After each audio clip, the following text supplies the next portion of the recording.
नमस्कार। हम कंटिन्यू कर रहे हैं राजस्थान आर्ट एंड कल्चर, जिसके अंदर आज हम पॉइंट कर रहे हैं आचार्य भिक्षु।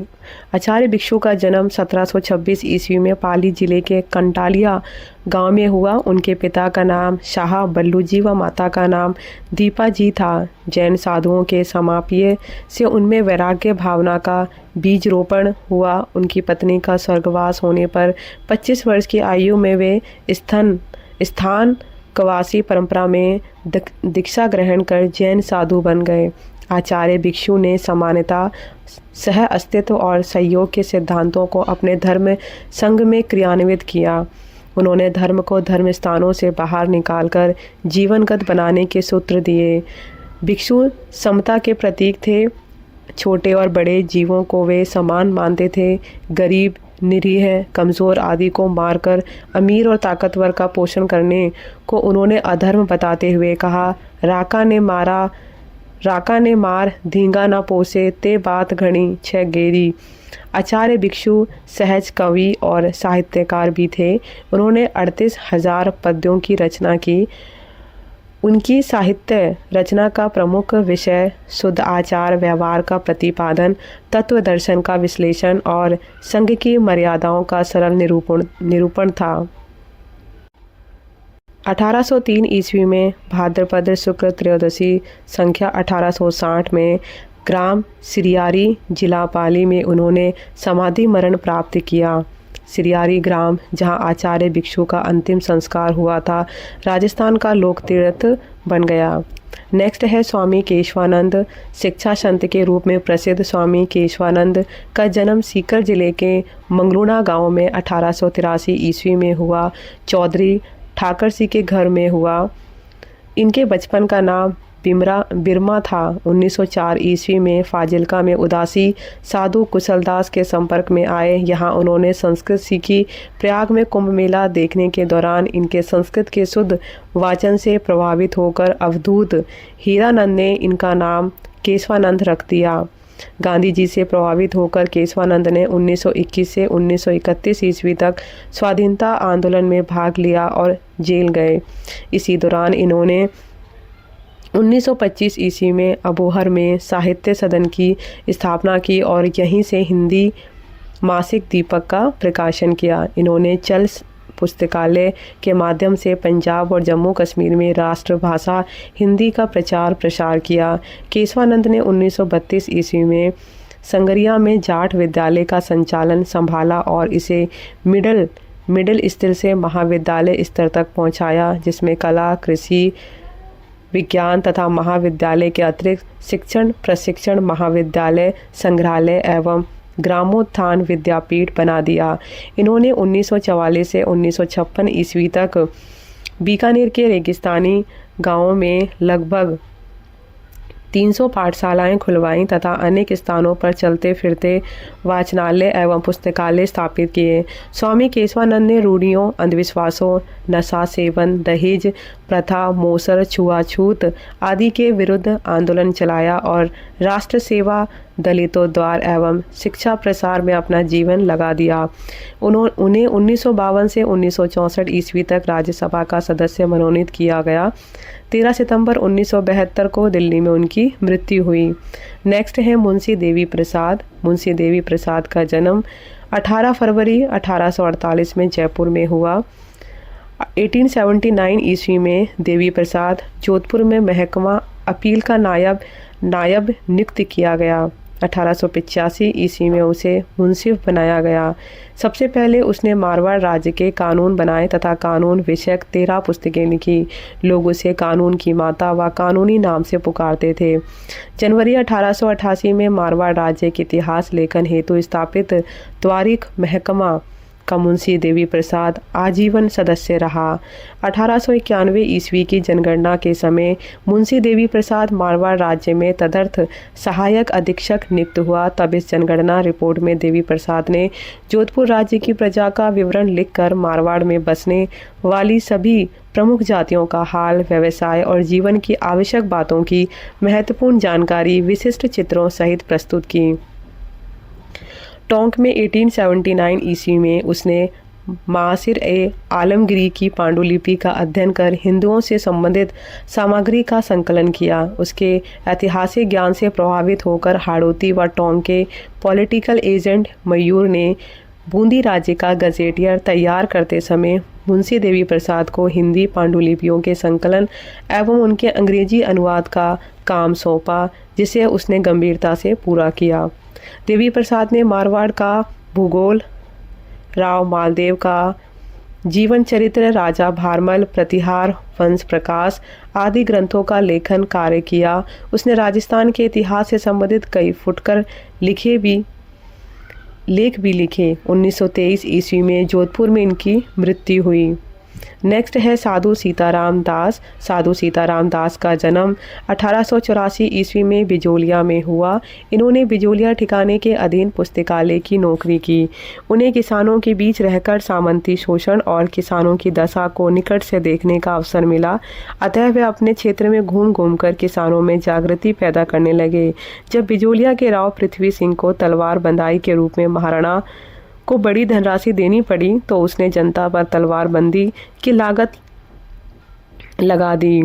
किसानों ने साधु सीताराम दास, फतेहकरण चारण एवं ब्रह्मदेव के नेतृत्व में राव की इस कार्यवाही का विरोध किया। फलस्वरूप राव ने साधु सीताराम दास को पुस्तकालय की नौकरी से हटा दिया। अब साधु सीताराम दास पूर्ण रूपेण किसानों को जागृत करने के लिए समर्पित हो गए। उन्होंने हरिभाई किंकर द्वारा संचालित विद्या प्रचारिणी सभा से संबंध जोड़ लिया एवं उसकी एक शाखा बिजोलिया में स्थापित कर दी। विद्या प्रचारिणी सभा के वार्षिक अधिवेशन में भाग लेने जब सीताराम दास चित्तौड़ पहुंचे तो उनकी मुलाकात विजय सिंह पथिक से हुई। सीताराम दास ने उन्हें बिजोलिया किसान आंदोलन का नेतृत्व संभालने के लिए आमंत्रित किया, जिसे पथिक जी ने स्वीकार कर लिया और इस प्रकार साधु सीताराम दास का पूरा जीवन शोषण के विरुद्ध संघर्ष में बीता। नेक्स्ट है सावंत सिंह। सावंत सिंह 1706 से 1748 ईस्वी किशनगढ़ का शासक था और इनका उपनाम नागरी दास था। इसके समय में किशनगढ़ चित्रकला शैली अपने चरमोत्कर्ष पर थी। 1740 ईस्वी के लगभग बनी ठनी से इसको प्रेम हो गया। सावंत सिंह स्वयं चित्रकार था एवं अल्प आयु में ही इसने अनेक चित्र बनाए। निहाल चंद इसके समय का प्रसिद्ध चित्रकार था, जिसने सावंत सिंह और उसकी प्रेयसी बनी ठनी को राधा कृष्ण के रूप में चित्रित किया। इसने अपना अधिकांश समय वृंदावन में बिताया और वहीं इसकी मृत्यु हुई। नेक्स्ट है हरदयाल भटनागर। हरदयाल का जन्म कामा में 1817 ईस्वी में हुआ। 1857 ईस्वी की क्रांति के समय इसने सक्रिय भूमिका अदा की और उस समय कोटा का मुख्य प्रशासक जयदयाल भटनागर इसका बड़ा भाई था। मार्च 1857 में जनरल रॉबर्ट्स की सेना से युद्ध करते हुए हरदयाल भटनागर मारा गया। अमरचंद बाटिया 1857 ईस्वी के स्वातंत्र्य समर में फांसी का फंदा चूमने वाला पहला राजस्थानी अमरचंद बाटिया था। बाटिया का जन्म 1797 ईस्वी में बीकानेर में हुआ। व्यापार के सिलसिले में अमरचंद बाटिया अपने पिता के साथ ग्वालियर बस गए थे। ग्वालियर राज परिवार में इन्हें नगर सेठ की उपाधि देकर अपने राजकोष का प्रभारी अधिकारी बना दिया। 1857 ईस्वी की क्रांति के दौरान रानी लक्ष्मीबाई और तात्या टोपे के सामने धन का संकट उत्पन्न होने पर इन्होंने अपने निजी संपत्ति के साथ ही ग्वालियर राजकोष भी क्रांतिकारियों को सौंप दिया। फलस्वरूप अंग्रेजों ने इन्हें 22 जून 1858 को ग्वालियर में एक पेड़ पर लटकाकर फांसी दे दी। इसी पेड़ के नीचे बाटिया की मूर्ति स्थापित है। फिर है रावत जोत सिंह। मेवाड़ राज्य के कोठारिया ठिकाने के रावत जोत सिंह ने 1857 ईस्वी की क्रांति के समय क्रांतिकारियों का साथ दिया। रावत जोत सिंह ने आउवा के ठाकुर कुशाल सिंह को अंग्रेजों के विरुद्ध सहायता दी तथा बाद में ठाकुर कुशाल सिंह को अपने यहाँ शरण भी दी। रावत ने अगस्त 1858 में तात्या टोपे को रसद आदि की सहायता दी। ऐसा भी कहा जाता है कि विद्रोही नेता नाना साहब जब बिठूर से भागकर कोठारिया की ओर आया तब रावत जोत सिंह ने उसे शरण दी तथा उसकी सहायता की। इस प्रकार कोठारिया का रावत जोत सिंह अपने अंग्रेज विरोधी कार्यों के लिए प्रसिद्ध था। नेक्स्ट है संघवी दयाल दास। संघवी दयाल दास महाराणा राज सिंह के काल में मेवाड़ का दीवान था। वह एक योद्धा और कुशल सैन्य संचालक भी था। मुगल मेवाड़ युद्ध 1679 से 1681 ईस्वी के दौरान इसने मुगलों के अधिकार क्षेत्र के नगरों यानी कि मालवा, सारंगपुर, देवास, सिरोज, मांडू, उज्जैन एवं चंदेरी को लूटा और सारा धन महाराणा को समर्पित कर दिया। इसने राजकुमार जयसिंह के साथ चित्तौड़ के पास शाहजादा आजम की सेना को परास्त किया। संगवी दयालदास ने राजसमंद की पाल के निकट संगमरमर का विशाल 9 मंजिला चतुर्मुख आदिनाथ जिनालय बनवाया। नेक्स्ट है कर्णिदान। यह जोधपुर नरेश अभय सिंह का दरबारी कवि था। कर्णिदान ने सूरज प्रकाश नामक ग्रंथ की रचना की। इस ग्रंथ से महाराजा जसवंत सिंह, अजीत सिंह और अभय सिंह के काल की महत्वपूर्ण घटनाओं की जानकारी मिलती है। कर्णिदान ने अपने ग्रंथ में तत्कालीन वेशभूषा, आभूषणों, मनोरंजन के साधनों आदि की भी जानकारी दी है। नेक्स्ट है उमादेव। उमादेव जैसलमेर के रावल लूणकरण की कन्या थी। इसका विवाह 1536 ईस्वी मारवाड़ के शासक राव मालदेव 1531 से 1562 ईस्वी से हुआ। विवाह के अवसर पर रावल लूणकरण ने मालदेव को मारने का षड्यंत्र रचा। इसका पिता उमादेव की मां को चलने पर उसने मालदेव को आगाह कर दिया। संभवतः इसी वजह से मालदेव उमादेव से अप्रसन्न हो गया और उमादेव भी राव मालदेव से रूठ गई। वह इतिहास में रूठी रानी के नाम से विख्यात हो गई और अजमेर के दुर्ग में ही रहने लगी। शेरशाह के अजमेर पर आक्रमण 1543 ईस्वी की आशंका देखते हुए मालदेव ने उसे जोधपुर बुलाया, मगर मालदेव की अन्य रानियों ने उसे जोधपुर आने से रोकने के लिए आशा नामक चारण कवि को उसके पास भेजा। उसने रानी को एक दोहा सुनाया, मान रखे तो पीव रखे तज मान, दोए गयंत ना बंद ही एकण खम्बे ढाण। इस दोहे को सुनकर उमादेव ने जोधपुर जाने से इनकार कर दिया और कोशाना में रहने लगी। 1547 ईस्वी में वह अपने दत्तक पुत्र राम के साथ गुंदोज चली गईं। वहाँ से उसी के साथ केलवा जाकर रहने लगी। राव मालदेव की मृत्यु 1562 ईस्वी में होने पर वह सती हुई। नेक्स्ट है कर्णवती या फिर की कर्मावती। कर्णवती मेवाड़ के महाराणा सांगा की पत्नी थी।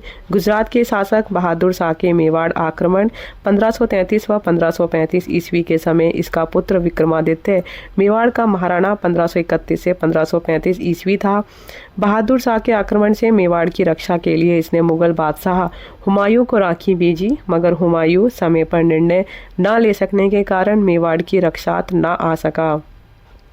अतः चित्तौड़ की पराजय को निकट जान रानी कर्णावती ने 1535 ईस्वी में अनेक स्त्रियों के साथ जौहर कर लिया और ये घटना चित्तौड़ के दूसरे साके के नाम से विख्यात है। फिर है जीवा शाह भामा शाह का पुत्र और राणा अमर सिंह के काल 1597 से 1620 ईस्वी में मेवाड़ राज्य का दीवान था। इसने मुगल मेवाड़ युद्धों के दौरान राज्य की वित्तीय स्थिति का अच्छा प्रबंधन किया, जिससे राणा को धन की कमी नहीं हुई। मुगल मेवाड़ संधि 1615 ईस्वी के बाद युवराज कर्ण सिंह अजमेर में जहांगीर के सम्मुख उपस्थित हुआ, तब जीवा शाह भी उसके साथ था। महाराणा कर्ण सिंह के शासनकाल 1620 से 1628 ईस्वी में भी जीवा शाह मेवाड़ का दीवान बना रहा। नेक्स्ट है गोरा बादल चित्तौड़ के सेनानायक एवं रानी पद्मनी के संबंधी थे। अलाउद्दीन खिलजी द्वारा राणा रतन सिंह को धोखे से बंदी 1303 ईस्वी बना लेने पर इन्होंने अपनी कूटनीति एवं वीरता के बल पर उसे मुक्त करवाया, मगर चित्तौड़ की रक्षात अलाउद्दीन खिलजी की सेना से लड़ते हुए ये दोनों वीर गति को प्राप्त हुए। इनकी अप्रतिम वीरता एवं साहस ने इन्हें काव्य कथाओं का नायक बना दिया। नेक्स्ट है गौरीशंकर हीराचंद ओझा। डॉक्टर गौरीशंकर हीराचंद ओझा का जन्म 15 सितंबर 1863 ईस्वी को सिरोही राज्य के रोहिड़ा ग्राम में हुआ। इनकी उच्च शिक्षा बम्बई में हुई। टोड के ग्रंथों से वे काफ़ी प्रभावित थे। कविराज श्यामल दास इससे इतना प्रभावित हुआ कि ओझा को अपने इतिहास कार्यालय में सहायक मंत्री बना लिया, जिससे उन्हें मेवाड़ के भिन्न भिन्न ऐतिहासिक स्थानों को देखने और ऐतिहासिक सामग्री संकलित करने का अवसर मिला। बाद में इन्हें उदयपुर के विक्टोरिया हॉल के पुस्तकालय एवं म्यूजियम का अध्यक्ष बनाया गया। वहाँ पुरातत्व विभाग के लिए उन्हें शिलालेख, सिक्कों, मूर्तियों आदि ऐतिहासिक सामग्री को संग्रह करने का अवसर मिला। यहाँ रहते हुए ओझा ने प्राचीन लिपिमाला नामक ग्रंथ लिखकर पुरातत्व जगत में विशिष्ट ख्याति प्राप्त की। करजन ने ओझा की विद्वता से प्रभावित होकर उन्हें अजमेर म्यूजियम का अध्यक्ष बना दिया। उस समय अनेक राजपूत राज्यों में भ्रमण करने का अवसर ओझा को मिला और वहीं रहते हुए उन्होंने 1911 ईस्वी में सिरोही राज्य का इतिहास लगा। उन्हें 1914 ईस्वी में ब्रिटिश सरकार से राय बहादुर का खिताब मिला। 1933 ईस्वी में ओरिएंटल कॉन्फ्रेंस बड़ौदा में इतिहास विभाग के अध्यक्ष बने। 1937 ईस्वी में साहित्य वाचस्पति की पदवी और काशी विश्वविद्यालय से डिग्री लिटरेचर की उपाधि मिली। 17 अप्रैल 1947 को रोहिड़ा में ओझा का देहावसान हो गया। ओझा ने प्रत्येक घटना के वर्णन में प्राप्त सभी आधार स्रोतों का उपयोग करते हुए उनकी सत्यता को प्रमाणित करने का यथासंभव प्रयास किया और संदर्भ सामग्री का सुस्पष्ट उल्लेख पाद टिप्पणी में दिया। आधार स्रोतों में का पाद टिप्पणी में उन्होंने करने की परंपरा ओझा ने ही डाली थी। प्रत्येक राज्य के इतिहास में सबसे पहले राज्य का नामकरण, क्षेत्रफल, नदी, नाले, पशु पक्षी, दुर्ग, सड़कें, जनसंख्या, धर्म, जाति, त्योहार आदि का संक्षिप्त विवरण दिया गया है। उसके बाद प्राचीन व प्रसिद्ध स्थलों का वर्णन है। फिर राजवंश की स्थापना के बाद उस राज्य का क्रमबद्ध राजनीतिक इतिहास दिया गया है। यह ओझा के लेखन की विशेषता थी। गौरीशंकर हीराचंद ओझा ने भारतीय प्राचीन लिपिमाला, सोलंकियों का प्राचीन इतिहास, सिरोही राज्य का इतिहास, राजपुताने का प्राचीन इतिहास, उदयपुर राज्य का इतिहास, डूंगरपुर राज्य का इतिहास, बांसवाड़ा राज्य का इतिहास, बीकानेर राज्य का इतिहास, जोधपुर राज्य का इतिहास, लगभग सभी राज्य हैं, प्रतापगढ़ राज्य का इतिहास इत्यादि इतिहास ग्रंथों का लेखन किया। ओझा ने साहित्य, इतिहास व पुरातत्व पर निबंध लिखे एवं कर्नल जेम्स टोड का जीवन चरित्र, भारतवर्ष के प्राचीन इतिहास की सामग्री, बापा रावल का सोने का सिक्का, वीर शिरोमणि महाराणा प्रताप, मध्यकालीन भारतीय संस्कृति नाम से छोटे ग्रंथ भी लिखे। नेक्स्ट है गुरु गोविंद गिरी। गुरु गोविंद डूंगरपुर रियासत के पासिया गांव एक बंजारा परिवार 20 दिसंबर 18 उसके पुत्रों व पत्नी की मृत्यु ने उसे अध्यात्म की ओर प्रेरित किया और वह सन्यासी बन गया। वह कोटा बूंदी अखाड़े के साधु राजगिरी का शिष्य बना तथा उसने बेड़सा गांव में अपनी धूनी स्थापित कर एवं ध्वज लगाकर आसपास के क्षेत्रों के भीलों को आध्यात्मिक शिक्षा देना प्रारंभ किया। गुरु गोविंद के स्वयं के शब्दों में उसकी मुख्य शिक्षाएं इस प्रकार थी। उस समय में निर्धन, विनम्र एवं जंगली भीलों के मध्य रहता था, जिन्हें सृष्टिकर्ता का कोई ज्ञान नहीं था। जो मेरी झोपड़ी पर आते थे उन्हें मैं स्वर्णों की तरह आचरण करने की सलाह देता था। मैंने उन्हें सत्य और धर्म का रास्ता दिखाया एवं उन्हें भगवान की पूजा करने, चोरी ना करने, दूसरों के साथ शत्रुता ना रखने, समान पिता की संतान मानकर सबका आदर करने तथा अन्यों के साथ शांति पूर्वक रहने, अपने जीवन यापन हेतु कृषि करने, वीर बंतरा भोपा आदि में विश्वास ना करने, बल्कि इनसे परित्राण हेतु धूनी व ध्वज स्थापित करने एवं इनकी पूजा करने का उपदेश देता था। गुरु गोविंद ने समसभा के माध्यम से भीलों में सामाजिक एवं राजनीतिक जागृति पैदा कर उन्हें संगठित किया, जिससे भीलों ने सामंतों को बेगार करना बंद कर दिया। यह देखकर रियासतों के शासक चिंतित हो उठे। उन्होंने भीलों के संगठन को कुचलने के लिए षड्यंत्र करने शुरू कर दिए। 1908 ईस्वी के पश्चात गुरु गोविंद का प्रभाव गुजरात के भील क्षेत्रों में भी फैल गया। उसने भील जीवन के कष्टों के कारणों को उजागर करते हुए उन्हें शोषक व उत्पीड़क व्यवस्था के विरुद्ध लड़ने के लिए प्रेरित किया। अंततः राजाओं ने अंग्रेज रेजिडेंट को शिकायत की कि भील डूंगरपुर और बांसवाड़ा में अपना राज्य स्थापित करने का प्रयत्न कर रहे हैं तथा इस कारण हजारों भील मानगढ़ यानी कि बांसवाड़ा सीमा पर स्थित में सशस्त्र इकट्ठे हुए हैं। वास्तव में भील मानगढ़ की धूनी पर मार्गदर्शक पूर्णिमा को 1913 ईस्वी नारियल घी का होम कर रहे थे तभी 8 नवंबर 1913 को एजीजी के आदेश से सेना वहां पहुंची। 17 नवंबर 1913 को पहाड़ी को घेर कर भीलों पर गोलियों की बौछार कर दी, जिससे लगभग 1500 भील मारे गए। गोविंद गुरु को गिरफ्तार कर अहमदाबाद की जेल में बंद कर दिया गया। प्रथम विश्व युद्ध के बाद गोविंद गुरु जेल से छूटे, लेकिन उन्हें बांसवाड़ा व डूंगरपुर राज्यों की सीमाओं में प्रवेश नहीं करने दिया गया। नेक्स्ट है चंद्रबरदाई। पृथ्वीराज रासों के रचयिता चंद्रबरदाई चौहान शासक पृथ्वीराज तृतीय यानी कि 1178 से 1192 ईस्वी का राजदरबारी कवि था। रासों में उल्लेख है कि पृथ्वीराज और चंद का जन्म एक ही दिन यानी कि संवत 1220 में हुआ। पृथ्वीराज रासों में चौहान शासक पृथ्वीराज तृतीय और तत्कालीन राजनीतिक स्थिति का वर्णन है। पृथ्वीराज रासों हिंदी का प्रथम महाकाव्य माना जाता है।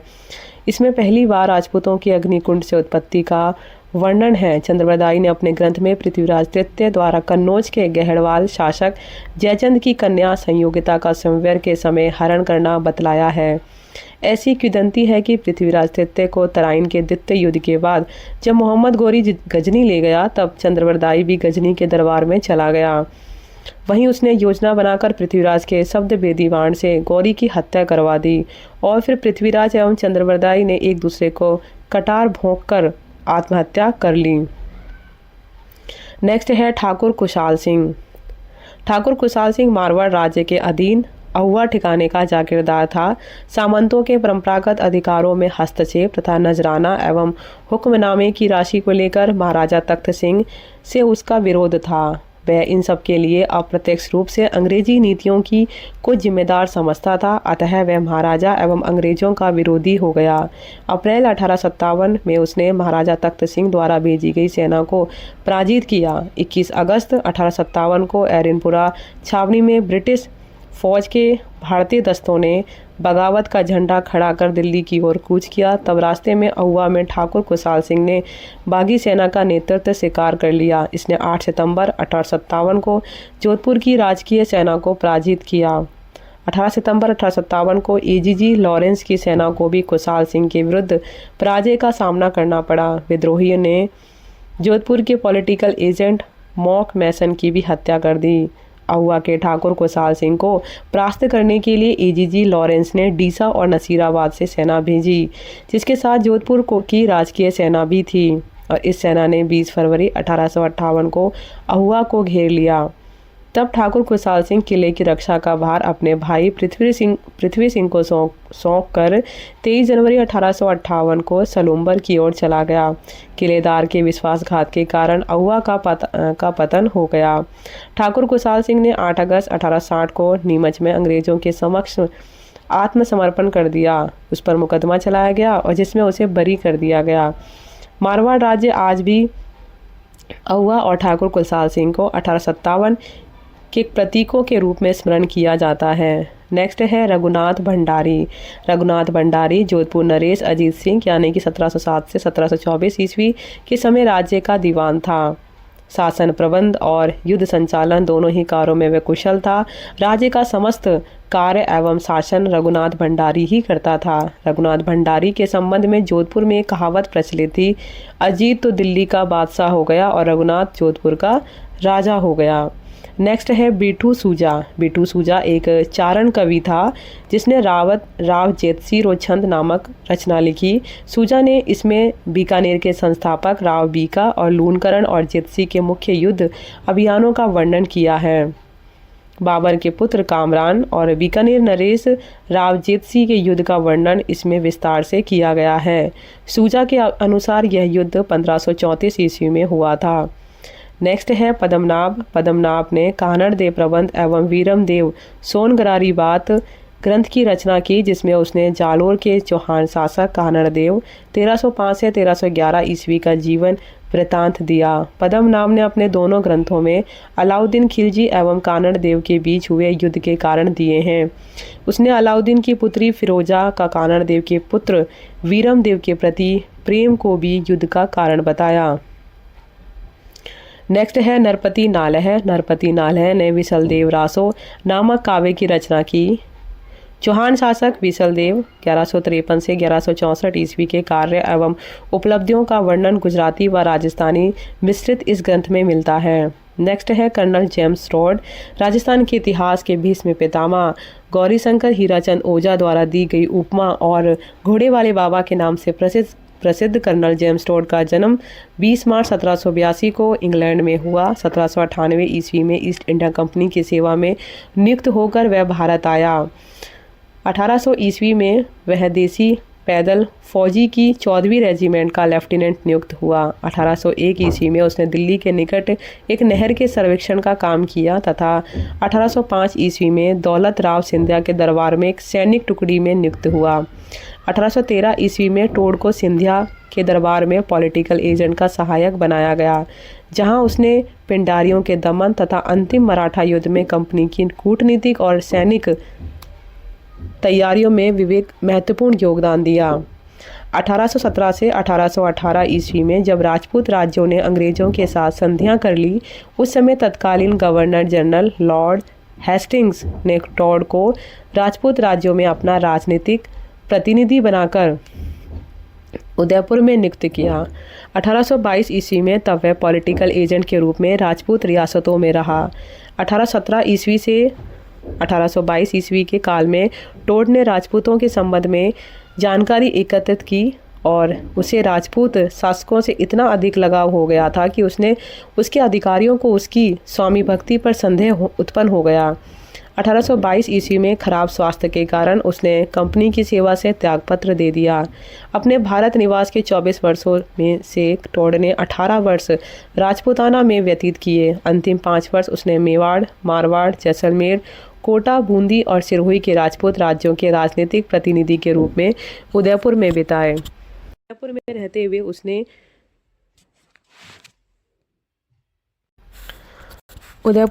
रहते हुए उसने राजपूताने के राज्यों की यात्राएं की। राजपूताना की अनोखी संस्कृति एवं यहाँ के निवासियों ने उसे प्रभावित किया। विलियम जोन्स व एशियाटिक सोसाइटी के शोध कार्य एवं इतिहास, प्राचीन सभ्यताएं और प्रजाति शास्त्र संबंधित ज्ञान ने टोड को प्रेरणा दी। टोड को अपने लेखन में जैन यति ज्ञानचंद्र से सहयोग मिला, जिन्हें वे अपना गुरु भी मानते थे। इंग्लैंड लौटकर टोड ने अपने भारत निवास के दौरान संग्रहित सामग्री के आधार पर लिखना आरंभ किया। अपने जीवन के अंतिम दिनों में annals and equities of Rajasthan व ट्रैवल्स इन वेस्टर्न इंडिया नामक ग्रंथ लिखकर उसने अमर कीर्ति प्राप्त की। 1835 ईस्वी में टोड की मृत्यु हो गई। टोड द्वारा रचित annuls and equities of Rajasthan राजपूतों के इतिहास का विश्वकोश है। इस ग्रंथ के प्रथम खंड में राजपूताने को भौगोलिक स्थिति, राजपूतों की वंशावली, सामंती व्यवस्था और मेवाड़ का इतिहास है। ये दोनों खंड इंग्लैंड के राजा जॉर्ज चतुर्थ एवं विलियम चतुर्थ को समर्पित है। द्वितीय खंड में मारवाड़, बीकानेर, जैसलमेर, आमेर और हाड़ौती के राज्यों का इतिहास है। Travels in western India Tod के भ्रमण करते समय व्यक्तिगत अनुभवों के साथ साथ राजपूती परंपरा, अंधविश्वासों, आदिवासियों के जीवन, मंदिरों, मूर्तियों आदि का इतिहास है। ये ग्रंथ उसने Mrs colonel William Hunter Blair को समर्पित किया, जो एक चित्रकार थीं। नेक्स्ट है बांकी दास। इनका जन्म आसिया शाखा के चारण वंश में 1781 ईस्वी में हुआ। रामपुर के ठाकुर अर्जुन सिंह ने इनकी शिक्षा का प्रबंध जोधपुर में किया। यहाँ बांकीदास जोधपुर महाराजा मानसिंह के गुरु देवनाथ के संपर्क में आए, जिन्होंने इनका परिचय मानसिंह से कराया। मानसिंह ने इनकी विद्वता से प्रभावित होकर प्रथम भेंट में ही इन्हें लाख पसाव पुरस्कार से सम्मानित किया। बांकीदास डिंगल, पिंगल, संस्कृत, फारसी आदि भाषाओं के ज्ञाता थे। आंसू कवि के रूप में उनकी प्रसिद्ध पूरे राजपूताने में थी। बांकीदास में स्वाभिमान एवं निर्भीकता के गुण विद्यमान थे। उन्होंने राजकुमार छत्र सिंह को शिक्षा देने में असमर्थता व्यक्त कर दी, क्योंकि वह अयोग्य था। इसने महाराजा मानसिंह को नाथ संप्रदाय के बढ़ते हुए प्रभाव के प्रति आगे किया, जिससे मानसिंह क्रोधित हो गया। स्वाभिमानी बांकीदास ने जोधपुर छोड़ दिया, जिसे महाराजा ने ससम्मान वापस बुलवाया। बांकीदास इतिहास को वार्ता द्वारा व्यक्त करने में प्रवीण था। एक ईरानी सरदार ने अपनी अपनी जोधपुर यात्रा के दौरान किसी इतिहासवेत्ता से मिलने की इच्छा प्रकट की तो महाराजा मानसिंह ने उसे बांकीदास से मिलवाया। बांकीदास से वार्ता के बाद उसने स्वीकार किया कि ईरान के इतिहास का ज्ञान मुझसे कहीं अधिक बांकीदास को है। 19 जुलाई 1833 को जोधपुर में बांकीदास की मृत्यु हो गई। बांकीदास द्वारा लिखे गए 36 काव्य ग्रंथ प्राप्त हैं, जिनमें सूर छत्तीसी, गंगा लहरी, वीर विनोद आदि महत्वपूर्ण हैं, किंतु बांकीदास की महत्वपूर्ण कृति ख्यात है। 1956 ईस्वी में नरोत्तम दास स्वामी ने बांकीदास की ख्यात को प्रकाशित किया। ख्यात दो प्रकार से लिखी हुई प्राप्त होती है, संलग्न और फुटकर ख्यात। प्रथम प्रकार की ख्यात में विषय क्रमबद्ध और निरंतर रहता है, जबकि द्वितीय प्रकार की ख्यात में विषय विशृंखल अलग अलग और बातों के रूप में मिला है। बांकीदास की ख्यात में लिखी ऐतिहासिक बातें संक्षिप्त लिपि अथवा तार की संक्षिप्त भाषा के समान लिखी हुई वृद्ध विषय की सूचना स्रोत है। जैसे बात संख्या 2774 जीवन सिंध पहाड़ दिल्ली राजकीय, इनकी ख्यात में कुल बातों की संख्या 2776 है। इन बातों से राजस्थान के इतिहास के साथ पड़ोसी राज्यों के इतिहास संबंधी तथा मराठा, सिख, जोगी, मुसलमान, फिरंगी आदि की ऐतिहासिक सूचनाएं प्राप्त होती हैं। सर्वाधिक विवरण मारवाड़ तथा देश के अन्य राठौड़ राज्यों के संबंध में है। मेवाड़ की राजनीतिक घटनाओं का भी ख्यात में वर्णन मिलता है। गहलोतों के साथ ही यादवों की बात, कछवाहों की बात, पड़िहारों की बात, चौहानों की बात में अलग अलग राज्यों के इतिहास वृत्तांतों की सूचनाएं संग्रहित हैं। इसके अतिरिक्त विभिन्न जातियों धार्मिक तथा फुटकर विषयक बातों के साथ साथ भौगोलिक बातों का समावेश ख्यात की मुख्य विशेषता है। वस्तुतः बांकीदास की ख्यात इतिहास का खजाना है। नेक्स्ट है जयमल। जयमल मेड़ता के राव वीरमदेव का ज्येष्ठ पुत्र था। जब मालदेव ने मेड़ता पर अधिकार कर लिया तब वह मेवाड़ महाराणा उदय सिंह की सेवा में चला गया। महाराणा ने उसे बदनौर यानी कि नवगठित ब्यावर जिला की जागीर प्रदान की। 1562 ईस्वी में इसने मेड़ता पर पुणे अधिकार कर लिया। मगर मुगल सम्राट अकबर द्वारा मेड़ता पर अधिकार के लिए सेना भेजे जाने पर वह पुणे मेवाड़ महाराणा की सेवा में चला गया, जहां उसे बदनौर व कोठारिया की जागीर दी गई। 1567 ईस्वी में अकबर के चित्तौड़ आक्रमण के दौरान महाराणा उदय सिंह ने उसे चित्तौड़ दुर्ग की रक्षा का भार सौंपा। जयमल ने बहादुरी से किले की रक्षा की और 23 फरवरी 1568 को रात में किले की दीवारों को जयमल अकबर की संग्राम नामक बंदूक की गोली से घायल हो गया। दूसरे दिन घायल जयमल मुगल सेना से लड़ता हुआ वीर गति को प्राप्त हुआ। अकबर जयमल की वीरता से इतना प्रभावित हुआ कि उसने आगरा के किले के द्वार पर जयमल एवं फत्ता की गजारूढ़ पाषाण प्रतिमा स्थापित करवाई। मेवाड़ के जूनागढ़ के किले के द्वार पर भी महाराजा राय सिंह ने जयमल एवं फत्ता की मूर्तियां लगवाई। नेक्स्ट है मलिक मोहम्मद जायसी। मलिक मोहम्मद जायसी 1477 से 1542 ईस्वी ने पद्मावत की रचना कर ख्याति प्राप्त की। पद्मावत तत्कालीन समय की सांस्कृतिक व ऐतिहासिक जानकारी का महत्वपूर्ण स्रोत है, जिसमें अलाउद्दीन खिलजी के चित्तौड़ अभियान और राणा रतन सिंह द्वारा किए जाने वाले प्रतिरोध, दर्पण में पद्मिनी की छवि को देखने का अलाउद्दीन का अनुरोध, रतन सिंह की गिरफ्तारी, पद्मिनी द्वारा उसकी रिहाई, पद्मिनी का जोहर करना आदि घटनाओं का रोचक वर्णन किया गया है। अधिकांश इतिहासकारों ने इस महाकाव्य में वर्णित ऐतिहासिक घटनाओं के बारे में शंका प्रकट की है। डॉक्टर दशरथ शर्मा ने इसे तथ्यों से भरपूर ऐतिहासिक महाकाव्य माना है। संजय लीला भंसाली ने 2018 में जायसी की पद्मावत को आधार मानकर पद्मावत नाम से फिल्म बनाई, जो काफ़ी विवादास्पद रही। फिर नेक्स्ट है पद्मिनी। पद्मिनी चित्तौड़ के राणा रतन सिंह यानी कि 1302 से 1303 ईस्वी के काल की पत्नी में रतन सिंह का शासनकाल रहा 1302 से 1303 ईस्वी इनकी पत्नी थी। वह अपनी सुंदरता के लिए विख्यात थी। अलाउद्दीन खिलजी के चित्तौड़ आक्रमण 1303 ईस्वी का एक कारण संभवतः पद्मिनी को प्राप्त करना भी था। जब लंबे घेरे के बाद भी अलाउद्दीन चित्तौड़ विजय न कर सका तो उसने छल से राणा रतन सिंह को बंदी बना लिया। तब पद्मिनी ने साहस एवं कूटनीति का परिचय देकर गोरा बादल की सहायता से राणा रतन सिंह को मुक्त करवाया। 1303 ईस्वी में चित्तौड़ किले का पतन होने के बाद पद्मिनी ने 1600 स्त्रियों के साथ जौहर कर लिया। यह जौहर चित्तौड़ के प्रथम साके के नाम से प्रसिद्ध है। मलिक मोहम्मद जायसी ने अपने ग्रंथ पद्मावत में पद्मिनी की कथा का रोचक वर्णन किया। नेक्स्ट है टोडरमल। टोडरमल राजस्थानी गद्य में साहित्य रचना करने वाले प्रथम विद्वान थे। जैन समाज के रतन टोडरमल का जन्म 1740 ईस्वी में जयपुर में हुआ। 11 वर्ष की अवस्था में उन्होंने व्याकरण, न्याय एवं गणित का गहन अध्ययन कर लिया। टोडरमल ने संस्कृत एवं प्राकृत ग्रंथों का हिंदी में अनुवाद किया। 3 से 4 वर्ष में ही इन्होंने 65,000 श्लोकों की सप्रमाण हिंदी टीकाएं लिखकर साहित्यिक जगत को चकित कर दिया। इस कार्य ने टोडरमल को पूरे देश में प्रसिद्धि दिला दी। लोग इनके ग्रंथों को पढ़कर अपनी शंकाओं का निवारण स्वयं करने लगे। टोडरमल ने अपनी कृतियां हिंदी गद्य में लिखी, जिनमें गोमटसार, लब्धिसार, क्षयणसार, आत्मानुशासन, पुरुषार्थ एवं मोक्ष मार्ग प्रमुख है। मोक्ष मार्ग इनकी मौलिक कृति है, जिसमें वैदिक, बौद्ध, इस्लाम एवं जैन धर्म के ग्रंथों को उद्धृत किया गया है। दुरसाआड़ा का जन्म 1535 ईस्वी में जोधपुर रियासत के धुंधला नामक गांव में हुआ था।